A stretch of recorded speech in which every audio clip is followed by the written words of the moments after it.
চলেছি ভারতবর্ষের সবথেকে বড় সেরা এক নম্বর পুজো কল্যাণী আইটিআই লুমিনাস ক্লাবের। এবারে চিন্তা ভাবনা হচ্ছে মায়ানমারের পগোড়া মন্দিরের চূড়া পর্যন্ত হয়ে গেছে। মন্দির কিন্তু অলমোস্ট কমপ্লিট, শুধু লাইটিং আর ভেতরে প্রতিমাকে সুন্দর সোনা দ্বারা সাজানো হচ্ছে।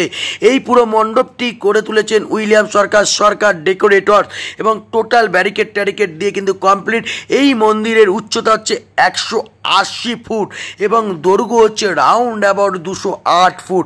প্রচুর মানুষ এখন থেকে ভিড় করছে, প্রচুর মানুষ ফটোশ্যুট করছে, ভিডিও তৈরি করছে এবং লাখো মানুষের প্রতিবারে ভিড় হয়, যার জন্য আগের বছরে 12খানা ট্রেন এক্সট্রা দেওয়া হয়েছিল, এবারেও বললেন 12খানা ট্রেন এক্সট্রা দেওয়া হবে জনসাধারণের কথা ভেবে।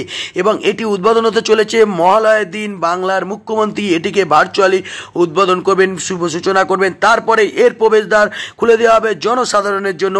এবং যারা দূর দূরান্ত থেকে আমার ভিডিও দেখেন সকলকে অগ্রিম শুভ শারদীয়ার প্রীতি শুভেচ্ছা অভিনন্দন, অনেক ভালোবাসা। সবাই ভালো থাকবেন। জয় মা দুর্গা। সবার দুর্গা পুজো খুব ভালো কাটুক, মা সবার মঙ্গল করুক।